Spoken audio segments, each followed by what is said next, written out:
할렐루야. 지난 주일은 저희 부활주일이었습니다. 그래서 저희가 부활주일로 예배를 드렸습니다. 코로나가 계속 지속되고 있는 상황이기 때문에 현장 예배가 제한이 되어 있지만 그래도 많은 분들이 오셔서 예배에 참여하셨습니다. 교회가 수용할 수 있는 인원을 뛰어넘어서 많은 분들이 교회에 와서 예배를 드리시기를 원하셨습니다. 예수 그리스도의 부활의 기쁨을 누리고 함께 찬양하기를 원했기 때문일 것입니다. 자리가 없어서 로비에서 의자를 깔고 예배를 드리는 분도 계셨고, 또 그것도 안 돼서 못 들어오시고 그냥 돌아가시는 분들도 지난 주일에 많이 계셨습니다.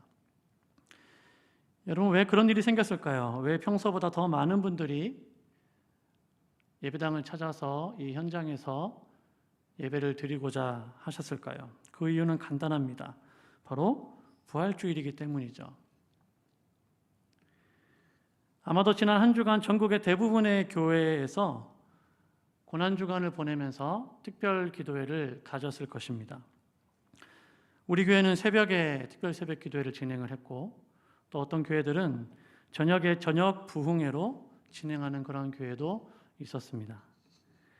그 한 주간을 그렇게 특별한 기도회로 또 집회로 보내고 나서 맞이하는 주일, 그 부활의 주일을 지키면서 십자가 고난을 지나서 이제 부활의 영광으로 나아가서 찬양하고 예배하기를 원했기 때문일 것입니다. 방역 당국에서도 기독교계를 주시하면서 많이 긴장하는 모습을 보여줬습니다. 뉴스에서는 연일 부활절을 맞아서 현장 예배를 진행하는 교회와 관련된 그런 보도들이 계속해서 나왔습니다. 그만큼 언론에서도 이 부활절을 맞아서 많은 사람들이 예배당을 찾을 것이다, 많은 사람들이 교회에 가서 현장 예배를 드릴 것이다 라는 것을 알고 있었다는 것을 보여줍니다. 기독교에 많은 절기가 있지만 그 중에서 가장 중요한 절기를 꼽으라면 바로 부활절이라고 할 수 있습니다. 만약에 예수 그리스도께서 죽음에서 부활하지 않으셨다면 어쩌면 기독교는 벌써 이 땅 가운데에서 사라지고 없을 종교일 수도 있습니다. 왜냐하면 예수 그리스도의 부활은 기독교가 다른 종교와 무엇이 다른지를 가장 잘 보여주는 핵심 사건이고, 역사 가운데에서 수많은 박해와 핍박 가운데 있으면서도 교회가 또 기독교가 그 생명을 유지해 올 수 있었던 실제적인 능력이 되는 사건이 바로 부활 사건이기 때문입니다. 예수님께서는 요한복음 11장 25절에서 이렇게 말씀하셨습니다. 예수께서 이르시되 나는 부활이요 생명이니 나를 믿는 자는 죽어도 살겠고 무릇 살아서 나를 믿는 자는 영원히 죽지 아니하리니. 예수님이 친히 말씀하신 부분이죠. 나는 부활이고 나는 생명이다. 부활이 곧 생명이고 생명이 곧 부활이다 라는 말씀을 하신 것입니다. 이 둘은 따로 떨어져 있을 수 없고, 기독교가 부활의 종교다라고 하는 말은 기독교가 참된 생명을 가지고 있는 참 종교다라는 것을 의미하는 그런 말씀입니다. 만약에 어떤 사람이 교회에 대해서 또 기독교에 대해서 심한 반감을 가지고 있어서 성경이 하나님의 말씀이 아니라 가짜다라는 것을 증명하고자 한다면 그 사람은 어떻게 해야 할까요? 성경은 하나님의 말씀이 아니고 역사 가운데서 우연히 만들어진 인간의 어떤 작품이고, 예수 그리스도는 하나님의 아들도 유일한 구원자도 아니고 그저 세계 4대 성인 중에 한 명일 뿐이고, 그가 부활했다고 하는 그러한 주장은 억지이고, 그런 주장은 예수를 따르는 추종자들이 그를 너무나 우상화한 나머지 어떻게 우연히 만들어진 신화에 불과한 그러한 사건이다라고 그렇게 주장하고 싶어 한다면 그 사람은 어떻게 해야 할까요? 단 한 가지만 하면 됩니다. 그게 뭐냐면 예수 그리스도의 부활이 사실이 아니다. 예수 그리스도의 부활이 가짜다라는 것을 증명하면 모든 것은 끝납니다. 예수 그리스도의 부활이 역사적 사실이 아니다. 그는 십자가의 죽음으로 끝났다. 그는 부활하지 못했다. 이것을 역사적으로 증명하기만 하면 되는 것입니다. 왜냐하면 부활은 기독교의 가장 중요한 토대이기 때문이죠. 이 사실을 잘 알았던 바울은 고린도전서 15장 전체에서 이 부분에 대해서 이야기를 합니다. 예수 그리스도의 부활에 대해서, 그리고 죽은 사람의 부활에 대해서, 우리 몸의 부활에 대해서 고린도전서 15장 전체에서 기록을 하고 있습니다. 그 가운데 고린도전서 15장 17절부터 19절 말씀에 보면 바울은 이렇게 기록을 하고 있습니다. 그리스도께서 다시 살아나신 일이 없으면 너희의 믿음도 헛되고 너희가 여전히 죄 가운데 있을 것이요 또한 그리스도 안에서 잠자는 자도 망하였으리니 만일 그리스도 안에서 우리가 바라는 것이 다만 이 세상의 삶뿐이면 모든 사람 가운데 우리가 더욱 불쌍한 자이리라. 만약에 예수 그리스도께서 부활하지 않으셨다면 이렇다는 것입니다. 우리의 믿음이 헛것이다. 우리는 여전히 죄 가운데 있을 것이고 구원받지 못했을 것이고, 예수를 믿다가 이 세상을 떠난 이전의 사람들은 망한 사람들이다고 그렇게 기록을 하고 있습니다. 만일 부활이 없고 우리가 바라는 것이 이 세상의 삶뿐이면 우리는 이 세상에 있는 모든 사람 가운데 더욱 불쌍한 자들이다라고 그렇게 바울은 말씀하고 있습니다. 왜 그런가요? 있지도 않은 부활을 믿으면서 계속해서 인생을 낭비하고 있기 때문이죠. 하지만 반대로 정말로 예수님께서 정말로 죽음을 이기시고 부활하셨다면, 그래서 예수 그리스도를 믿는 저와 여러분들도 언젠가 예수님처럼 그렇게 부활할 것이 사실이라고 한다면 우리는 모든 사람 가운데에서 가장 행복한 자들이고 가장 복 있는 자들인 줄로 믿습니다. 그러므로 우리가 이 땅을 살아가면서 이 땅에서 가져야 되는 참된 소망은 바로 예수 그리스도의 부활입니다. 예수 그리스도의 부활이 우리의 참된 소망이 되어야 되고, 그 부활이 곧 나의 부활이 될 것이라는 분명한 믿음을 가지고 우리가 삶을 살아가야 한다는 것입니다. 그런데 이처럼 기독교 신앙에 있어서 예수 그리스도의 부활이 너무나도 중요하다는 사실을 잘 알고 있었던 사람들이 예수님 시대에도 또 있었던 것을 우리가 볼 수 있습니다. 그들은 누구냐 하면 바로 대제사장들과 또 바리사인들로 대표되는 유대교의 장로들과 종교 지도자들입니다. 그들은 눈에 가시와 같았던 이 예수를 죽이기 위해서 혈안이 되어 있었고, 예수를 죽이기 위해서 사람들을 선동하고 신성모독이라는 그런 누명을 씌워서 결국은 십자가에 예수를 못 박아 죽이는 데 성공했습니다. 그런데 여러분 성경을 읽어보시면 예수를 십자가에 못 박아 죽이는 데 성공했지만 그들은 기뻐하지 않습니다. 그들은 안심할 수가 없었죠. 왜냐하면 예수님께서 잡히시기 전에 제자들에게 계속해서 하셨던 말씀이 뭐냐면, 내가 이제 잡혀 죽을 거다. 내가 이제 십자가에 달려서 죽게 될 거다. 하지만 염려하지 마라. 내가 3일 만에 다시 살아날 것이라고 계속해서 제자들에게 말씀하셨기 때문입니다. 그 사실을 알고 있었기 때문에 이 종교 지도자들과 또 유대교 장로들, 또 바리새인들, 이런 사람들은 너무나 혼란스러울 수밖에 없는 것이죠. 예수를 메시아로 인정하지 않았고 그를 인정할 수도 없었고, 그래서 그를 대적하여서 그를 죽였는데, 만에 하나, 정말 그런 일은 없겠지만 만에 하나 그가 말한 것처럼 예수가 다시 살아나면 어떡하지라는 불안감이 그들 가운데 가득했던 것을 볼 수 있습니다. 그래서 그들은 예수를 십자가에 못 박은 그 다음 날 빌라도를 찾아갑니다. 찾아가서 빌라도에게 부탁을 하죠. 예수가 살아있을 때 계속해서 이런 얘기들을 했는데 군사들을 명해서 무덤을 철저하게 지켜야 됩니다. 그런 부탁을 빌라도에게 합니다.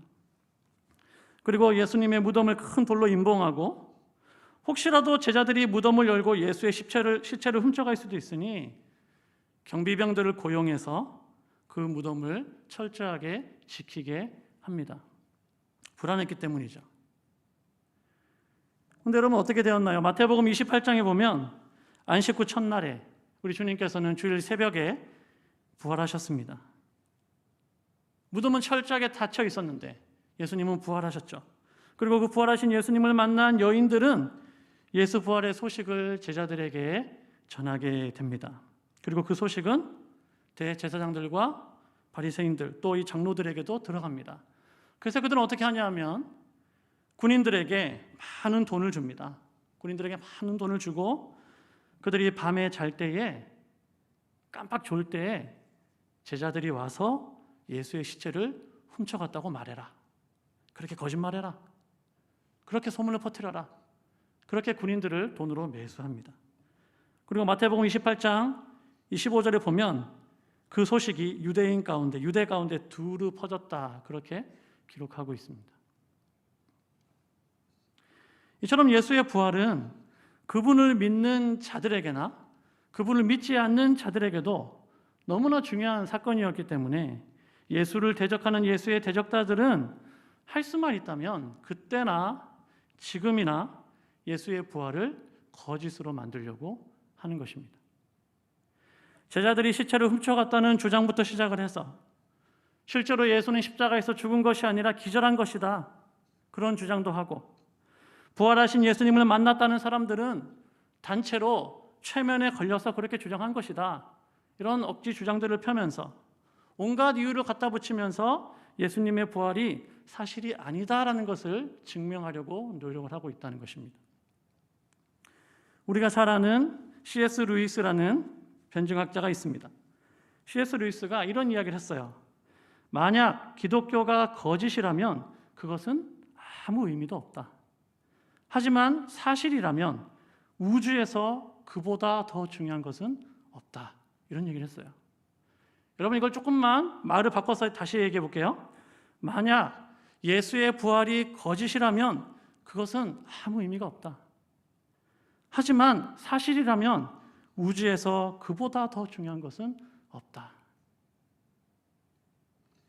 루이스의 말처럼 예수의 부활은 온 우주 가운데에서 오고 오는 세대 가운데에서 가장 중요한 사건이기 때문에 우리는 그리스도의 부활을 소망해야 하고 그리스도의 부활에 대한 분명한 믿음을 가져야 하고 언젠가 우리도 그분처럼 다시 부활할 것이라는 그런 믿음을 가지고 삶을 살아가야 하는 줄로 믿습니다.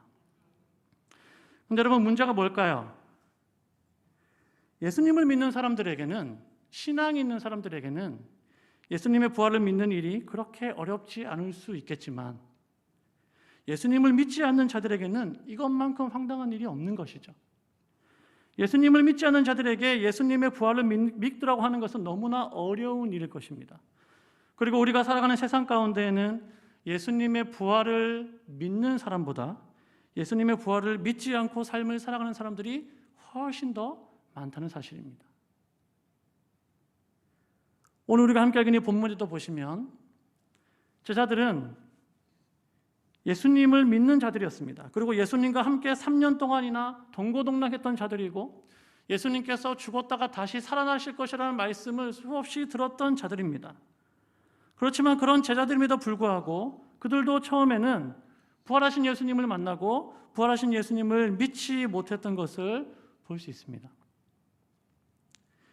그들은 이미 여러 사람들을 통해서 예수님께서 부활하셨다는 소식을 들었어요. 하지만 정말로 예수님이 부활하셨을까? 정말 사실일까? 그런 의심을 가지고 있었던 것을 볼 수 있습니다. 그런 의심 가운데 있는 제자들에게 부활하신 예수님께서 나타나신 것이죠. 그러면서 36절에 보니까 뭐라고 말씀하시죠? 너희에게 평강이 있을지어다. 다른 말로 말하면 샬롬 하시면서 예수님이 나타나셨습니다. 그 예수님을 바라본 제자들의 반응이 어땠나요? 37절에 보니까 놀라고 무서워하여 그 보는 것을 영으로 생각하는지라. 지금 부활하신 예수님이 오셔서 너희에게 평강이 있을지어다라고 말씀하셨음에도 불구하고 이 제자들은 그 존재를 영이라고 생각했다는 거예요. 다른 말로 말하면 유령으로 생각했다는 것입니다. 그들은 자신들을 찾아오신 예수님을 실제가 아닌 유령으로 생각하면서 무서워하고 두려워하고 있는 것입니다. 사랑하는 여러분, 제자들은 왜 이런 반응을 보였을까요? 그것은 한 번도 죽었다가 다시 살아난 사람을 만나본 적이 없기 때문이죠. 예수님처럼 그렇게 살아나신 분을 본 적이 없기 때문입니다.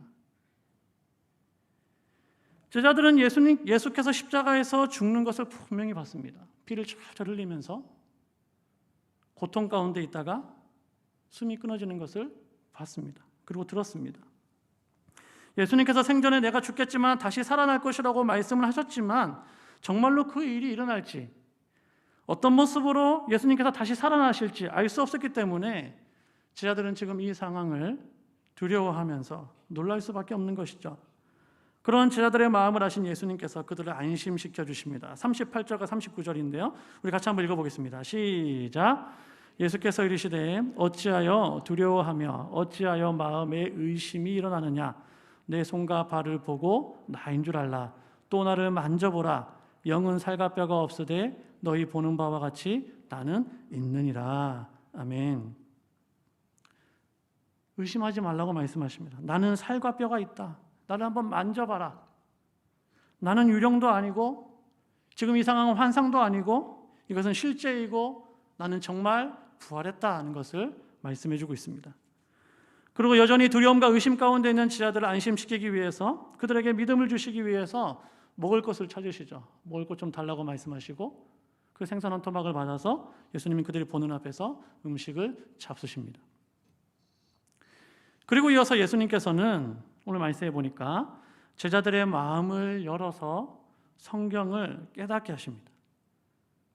그래서 그동안 되어진 일들, 그리고 앞으로 되어질 일들, 그런 것들에 대해서 말씀해 주십니다. 특별히 44절에 보면 모세의 율법과 선지자의 글과 시편, 이것은 구약 성경을 말씀하는 거잖아요. 그 구약 성경 가운데 나에 대하여 기록된 십자가의 고난과 죽음, 부활, 이 모든 것들이 그냥 우연히 되어진 것이 아니라 그 구약 성경에 기록된 예언의 말씀이 성취된 것임을 제자들에게 가르쳐 주십니다. 그리고 그 십자가의 고난과 부활의 결과로 앞으로 되어질 일들에 대해서 오늘 47절에 보면 말씀해 주시는데, 앞으로 어떤 일이 일어나느냐, 그의 이름으로 죄 사함을 받게 하는 회개가 예루살렘에서 시작하여 모든 족속에게 전파될 것이다는 것을 예수님은 제자들에게 말씀해 주십니다. 그리고 이어지는 오늘 48절 49절에 보면 예수님은 왜 이렇게 제자들의 마음을 열어서 성경을 깨닫게 하시고 그동안 되어진 일들, 또 앞으로 되어질 일들을 왜 그들에게 말씀해 주시는지 그 이유를 말씀하시면서 중요한 명령 한 가지를 하시죠. 그 이유가 무엇입니까? 우리 48절 말씀 같이 한번 읽어볼까요? 시작. 너희는 이 모든 일의 증인이라. 너희는 이 모든 일의 증인이라. 이 말씀을 하시기 위해서 예수님은 제자들의 마음을 열어주시고 그동안에 되어진 일들과 앞으로 되어질 일들에 대해서 말씀해 주셨습니다. 너희가 나의 증인이 되어야 한다는 것입니다. 왜 메시아가 이 땅에 와서 고난을 받아야 하고, 왜 메시아가 십자가에 달려서 죽어야 하고, 왜 메시아가 죽은 지 3일 만에 다시 살아나야 했고, 그 결과 어떻게 구원의 문이 열렸는지 그 모든 일의 증인이 바로 너희다. 너희가 되어야 한다. 그 말씀을 제자들에게 하고 계신 것입니다. 그리고 49절에 중요한 명령을 하시죠. 그 명령이 뭡니까? 내 아버지께서 약속하신 것을 너희에게 보내리니 너희는 위로부터 능력으로 입혀질 때까지 이 성에 머물고 있으라 라고 명령하십니다. 떠나지 말라는 거예요. 아버지 하나님께서 약속하신 것을 보내실 텐데 그것은 곧 위로부터 능력으로 옷 입는 것과 같은 것인데 그런 일이 일어날 때까지 이 성을 떠나지 말고 머물러 있어라 라고 제자들에게 명령하십니다. 예수님께서 말씀하신 위로부터 능력으로 입혀진다는 것이 무엇일까요? 이 말씀이 의미하는 것이 무엇이겠습니까? 이 말씀이 의미하는 것을 알기 위해서는 우리는 사도행전 1장으로 넘어가야 됩니다. 누가복음을 기록한 누가는 사도행전을 기록을 했거든요. 그리고 그 사도행전을 처음에 시작을 하면서 이 누가복음 마지막 장에 나오는 이 사건과 사도행전 1장의 처음을 연결하고 있어요. 그 사도행전 1장으로 넘어가야 됩니다. 사도행전 1장에 보면 누가는 이렇게 사도행전을 시작을 하고 있습니다. 제가 읽어드리겠습니다. 데오빌로 내가 먼저 쓴 글에는, 먼저 쓴 글이 뭐죠? 누가복음입니다. 내가 먼저 쓴 글에는 물은 예수께서 행하시며 가르치시기를 시작하신부터 그가 택하신 사도들에게 성령으로 명하시고 승천하신 날까지의 일을 기록하였노라. 그가 고난받으신 후에 또한 그들에게 확실한 많은 증거로 친히 살아계심을 나타내사 40일 동안 그들에게 보이시며 하나님 나라의 일을 말씀하시니라. 사도와 함께 모이사 그들에게 분부하여 이르시기되 예루살렘을 떠나지 말고 내게서 들은 바 아버지께서 약속하신 것을 기다리라. 요한은 물로 세례를 베풀었으나 너희는 몇 날이 못되어 성령으로 세례를 받으리라 하셨느니라. 아멘.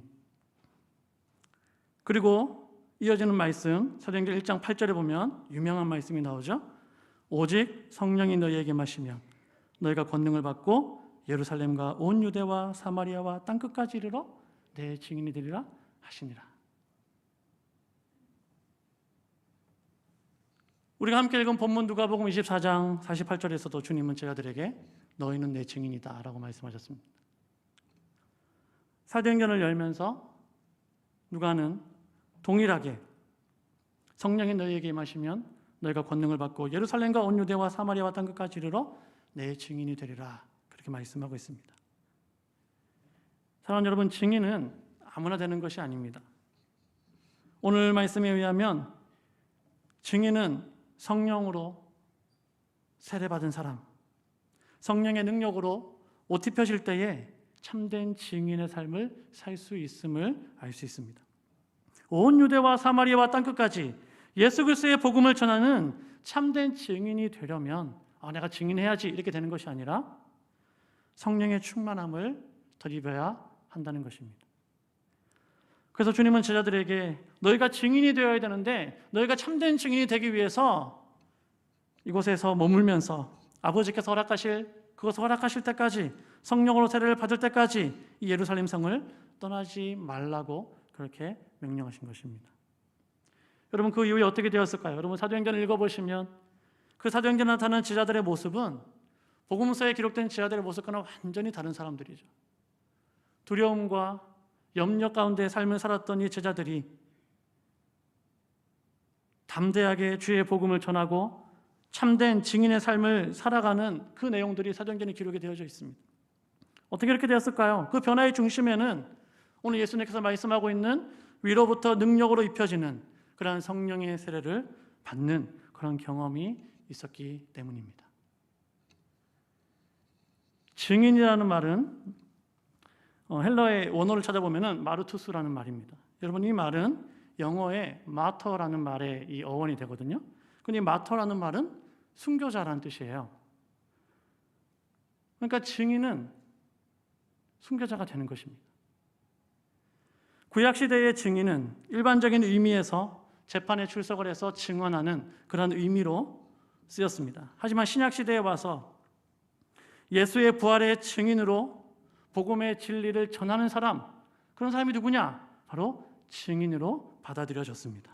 그리고 그 증인이라는 말에서 순교자라는 의미가 나왔다는 것은 예수님께서 부활하시고 승천하신 후에 성령의 능력을 덧입은 제자들이 자신의 삶과 자신의 생명을 아끼지 아니하고 예수의 부활과 예수의 복음의 진리를 전하는 참된 증인의 삶을 살았고 그중 상당수는 그의 마지막이 순교자가 되었기 때문에 그렇게 이 증인이라는 말이 순교자라는 말로 그 의미가 발전된 것이죠. 다시 말하면 그 당시에 증인의 삶을 산다는 것은 그 순교를 의미하는 것과 같았다는 것입니다. 사랑하는 여러분, 예수를 믿고 예수의 제자가 되어서 예수를 따르는 그러한 신앙의 삶은 곧 예수의 증인된 삶을 사는 것을 의미합니다. 너희는 이 모든 일의 증인이라. 이 말씀은 그 당시에 예수님과 함께 있었던 제자들에게만 주신 말씀이 아니라 오늘 우리들에게도 동일하게 주님께서 말씀하시는 말씀입니다. 너희는 이 모든 일의 증인이라. 죄와 사망의 권세를 깨뜨리시고 부활하신 예수님을 만나고 그 부활의 능력을 경험하는 것도 참 중요한데, 그것만큼 중요한 것이 우리가 삶을 살아가면서 예수님의 부활의 증인으로서 삶을 살아가는 것인 줄로 믿습니다. 그렇기 때문에 증인으로서의 삶은 여러분 우리의 삶의 이유이고 우리의 삶의 목적이 되어야 합니다. 우리가 증인이 되고 싶다고 해서 될 수 있는 것도 아니고 되고 싶지 않다고 해서 안 되는 것도 아니기 때문에 내가 예수 그리스도를 믿고 구원받은 하나님의 자녀가 되는 그 순간 우리는 모두 예수의 증인이 되는 것입니다. 단지 우리가 삶을 살아가면서 우리가 예수님의 증인으로서 얼마나 충실한 삶을 살아가느냐, 아니면 좀 그렇지 않은 삶을 사느냐의 차이일 뿐이지 우리는 모두 다 주님의 증인인 줄로 믿습니다. 지난주에 담임 목사님께서 예수님께서 십자가에서 남기신 7마디의 말씀을 전해주셨습니다. 그 의미를 전해주셨죠. 가상칠언의 말씀을 전해주셨습니다. 일반적으로 이 유언이라는 말은 임종의 순간에, 이제 마지막으로 그 사람이 숨이 끊어지기 전에 임종의 순간에 남기는 말을 의미합니다. 그런 측면에서 본다면 예수님의 이 가상칠언은 예수님의 유언이다라고 할 수 있겠죠. 하지만 실제로는 이 가상칠언은 예수님의 유언이 아닙니다. 왜 그럴까요? 예수님은 십자가에서 죽으심으로 끝나신 분이 아니기 때문이죠. 예수님께서 십자가에서 이 7마디의 말씀을 남기시고 죽으심으로 끝나는 것이 아니라 그분은 부활하셨기 때문입니다. 진짜 예수님의 유언은 예수님께서 하늘로 올라가시기 전에 제자들에게 마지막으로 남기신 말씀이 뭔가? 그게 뭔가? 그게 예수님의 마지막 부탁이고 그게 마지막 말씀이죠. 그 말씀이 뭡니까? 오늘 우리가 함께 본문에서 읽은 말씀입니다. 오늘 우리가 함께 읽은 본문 누가복음 24장 50절, 우리가 읽진 않았지만 거기에 보면 예수님께서 이 모든 말씀을 마치시고 어떻게 하시죠? 베다니 앞까지 나가서 손을 들어서 그들에게 축복하시고 하늘로 올라가십니다. 동일한 말씀을 기록하고 있는 사도행전 1장 9절에도 보면 이 말씀을 마치시고 그들이 보는데 올려져 가시니 구름이 그를 가리어 보이지 않게 하더라. 예수님은 이 말씀을 하신 후에 하늘로 올라가셨습니다. 너희는 이 모든 일의 증인이라. 이 말씀이 우리 예수님의 마지막 말씀이고 마지막 제자를 향한 부탁인 것입니다. 너희가 나의 증인이 되어줄 수 있겠니? 내가 십자가를 지고 고난당한 것, 내가 다시 살아나서 구원의 길이 되어주었다는 이 복된 소식을 전하는 그 복음의 증인이 너희가 되어줄 수 있겠니? 이것이 예수님께서 제자들에게 남기신 마지막 말씀입니다. 일반적으로 아무리 악한 자식이라 할지라도, 아무리 불효자라고 할지라도 부모가 마지막 유언으로 남긴 말씀은 꼭 지키려고 애를 씁니다. 예수님께서 승천하시기 전 마지막으로 제자들에게 남기신 말씀이 너희가 나의 증인이 되어달라는 그러한 부탁이라면 우리는 때로는 어떤 고난이 오고 어떤 어려움이 오고 어떤 핍박이 온다고 할지라도 예수의 증인된 삶을 살아가야 할 줄로 믿습니다. 2018년도에 개봉한 영화 중에 증인이라는 영화가 있습니다.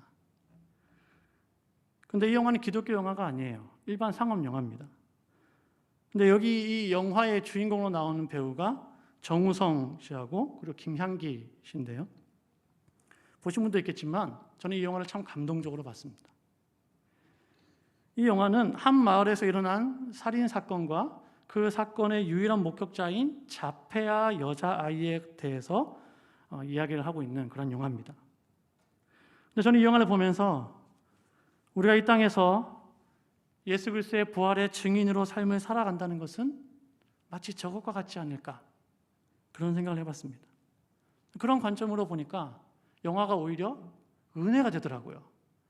은혜롭더라고요. 정말 은혜로운 영화네. 그러면서 영화를 봤습니다. 그 영화 마지막에 보면 변호사로 나온 이 배우 정우성 씨가 자폐아로 나온 이 김향기 배우에게 마지막에 이런 대사를 합니다. 어떤 대사를 하냐면 그 배우 여자 이름이 지우인데, 지우야, 넌 이제 네가 할 일을 다 했어.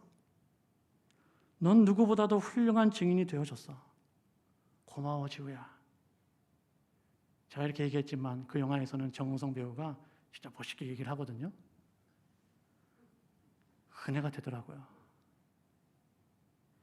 사랑하는 여러분, 언젠가 우리가 이 땅을 떠나서 하나님 앞에 서게 될 텐데, 그때 의로우신 재판장 되신 하나님 앞에서 하나님께서 우리들에게 이런 말씀을 해주시면 얼마나 좋을까요? 부활 승천하신 예수님을 우리가 만나게 될 텐데, 예수님께서 우리들에게 이런 말씀 해주시면 얼마나 영광이 되겠습니까? 사랑하는 박 목사야, 넌 이제 네가 할 일 다 했다. 넌 누구보다도 훌륭한 증인이 되어줬다. 고맙다. 수고했다. 그런 말씀 들으면 얼마나 영광이 되겠습니까? 저와 여러분 모두 이 땅 가운데서 삶을 살아갈 때에 예수 그리스도의 참된 증인으로서의 삶을 우리가 잘 살아서 하나님 앞에 서는 그날에 하나님으로부터 이런 음성 들을 수 있기를 간절히 소원합니다. 우리 좌우에 계신 분들 한번 인사하시겠습니다. 우리는 증인입니다. 당신은 증인입니다. 네, 기도하겠습니다.